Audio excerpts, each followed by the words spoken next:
Hey guys, so in this video I'm just gonna show you about PHP. So I'm just gonna start coding PHP. So in the previous tutorial I just talked about HTML, CSS, and JavaScript. For those of you who didn't actually attend the live stream class, that's totally private. But this video is gonna be public. So I'm just gonna show you basically throughout the steps of PHP. So first of all, I'm just gonna start coding. So I'm just gonna go to my htdocs folder. And I'm just gonna go there to create a new file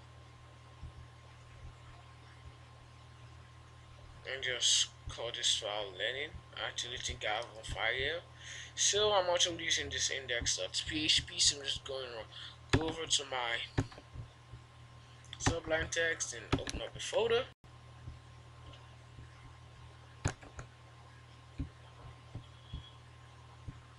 So I'm just going to open it up. And htdocs and learning. Just going to open this folder up. So I'm going to index, so go to learning.php. So now in today's video we're going to talk about basically how to echo your first hello world in PHP. I know most of you actually since this sounds stupid, right? But actually I'm going to show you through the basics. So if you actually know the basic, you just need to wait for those who don't know it. So just going to start by say creating a new PHP tag. Sorry. So I can say echo hello world. And it's going to save this file. So now I'm just going to open my example.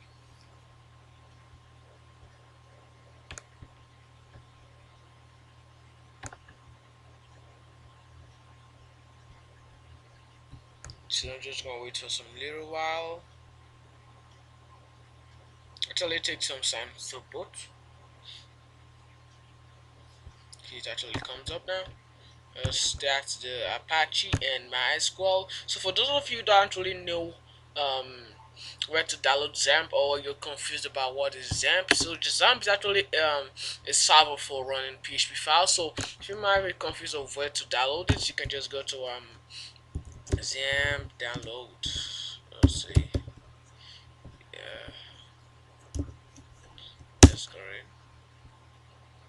So you just go to apachefriends.org and get your own copy of XAMPP from there.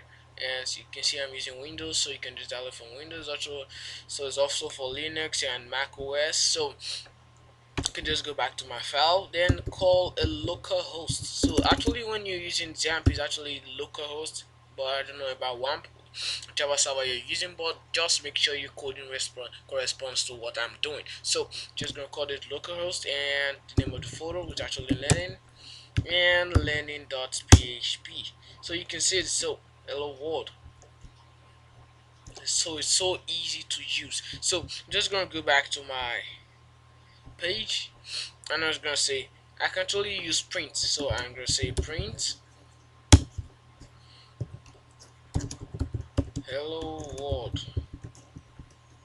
So most people truly ask what is the difference between print and echo. So print is actually basically used for a more advanced PHP coding, and echo is actually basically used for websites when you're coding basics, function, intermediate functions, and all that. So when I say print hello world, then reload the page, actually print out the same thing and didn't just change anything. So now that's all for printing stuffs in PHP. So let's say we want to create a variable. So now we're going to variables in PHP. I actually talked this in my previous tutorial, so I'm just taking it throughout the steps now. So this is actually a full web development course going to be in my playlist, so just follow the video throughout the course. And okay, so just say Alex, it actually equals to my name is. So I'm just going to be using the same thing. I'm going to say person is equals to and just say your dope sorry, programmer.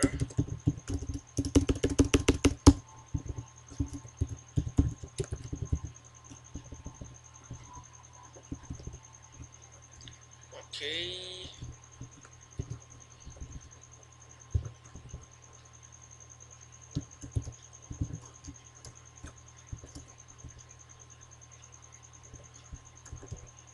So I'm just gonna say echo. Now I'm not gonna create a open quote because actually it is not a string now. It's actually a variable. So when we're printing variables in PHP, actually just print over the dollar sign and let's see Alex, and let's see what this gives us now. Oh, you can see my name is. So let's say we actually want to print out this with it. Slash try person. So you can see my name is the programmer. So let's say we just want some little space in between them.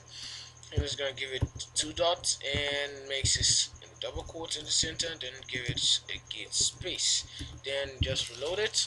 And you can see now it adds a little space. So you can actually use it for so many things.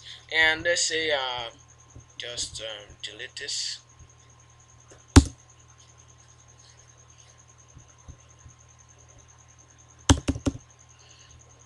You can actually use it for multiplying numbers. So you can just say let's say 4 and let's say 7. So we can just say 4 plus 7 is equals to, so just print out the variable here, Alex plus person. So just save this, then reload the page, and you see, wow, a good multiplying system. So most people actually ask, can't you just run the function from here like this? You can just say you can just say 5 let's say 7 and give you a 4. Okay, okay, okay, okay, okay.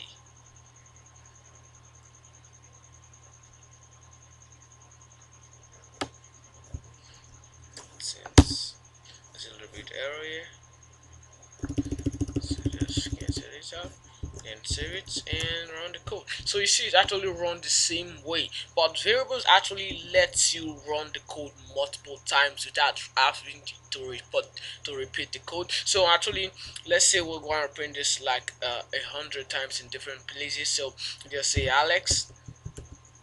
So instead of us changing the number from here and actually echo it out from different pages and going from pages to page to kind of change the numbers, we can just say we change here to 8 and it affects everything in the variables. So alright guys, that's it for variables. So the next thing we're going to enter is actually so wait, let me just check it. So let me see where to go next. So you can actually come to w3schools.com to just check out some kind of functions in there. So now the next thing we're going to is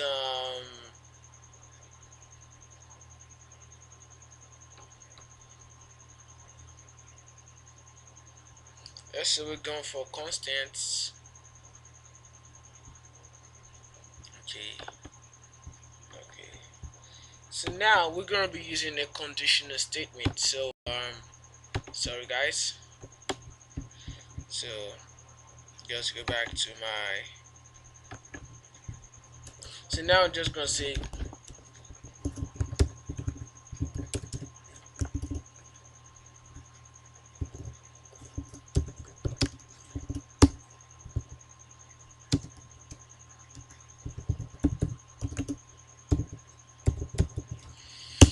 now we're just gonna say okay.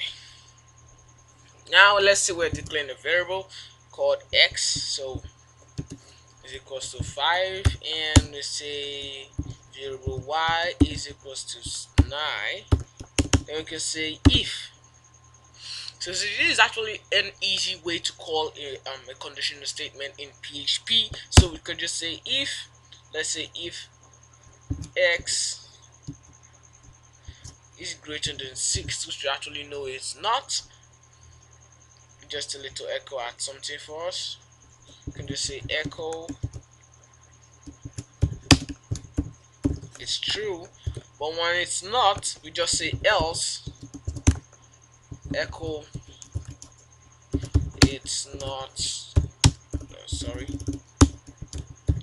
not true.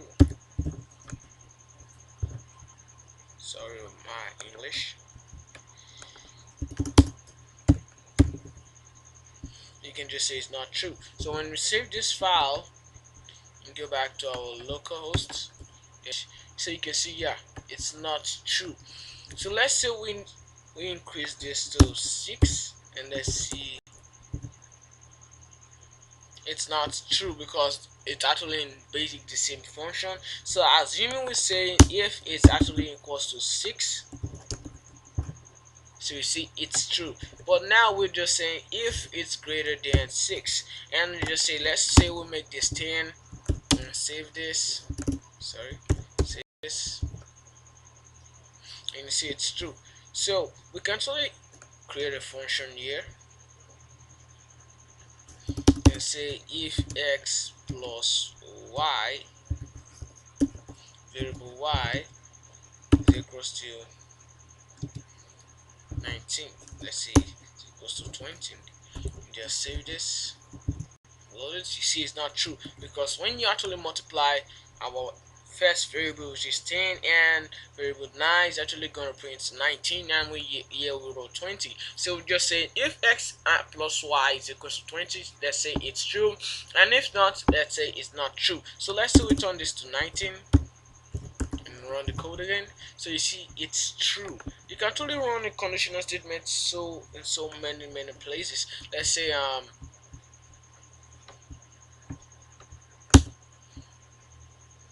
so let's say we want to do some quick let's say we want to do some quick forms. So what I want to do now is using the if okay, let's say let's say I want to check some text, like let me check amount of word which actually exists. So I'll just say x is equals to Alex. So just gonna say strl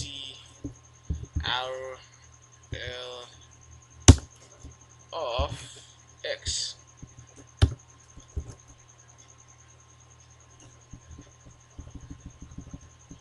So just gonna say num is equals to this. Then just say echo num. So this is actually going to count the length of x. So which is actually my name, Alex. So you see it's 4. So let's say we say dope. So it's actually going to count the spaces among.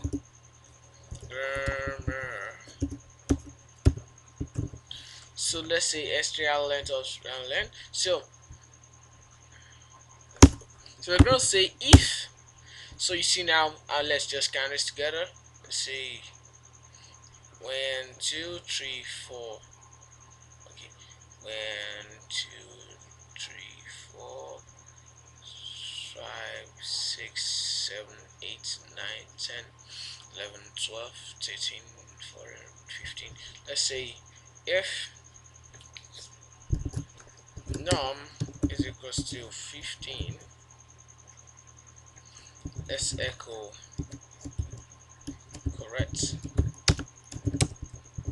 function. So just gonna say if it's not, let's just echo you tried.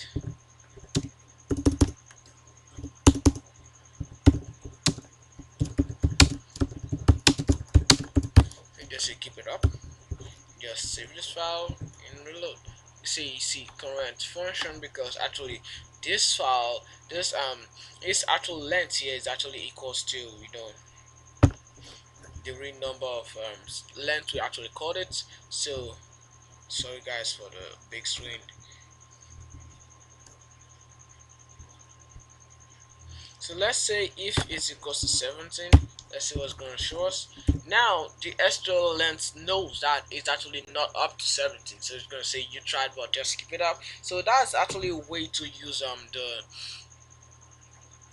the conditional statement. So if you find this video useful, please don't forget to like, share, and please hit the subscribe button and the notification bell to get more and more of our videos. I'm meeting the next video tomorrow, and it's a live stream. Please don't forget to meet me on my channel tomorrow, and good luck and see you in the video.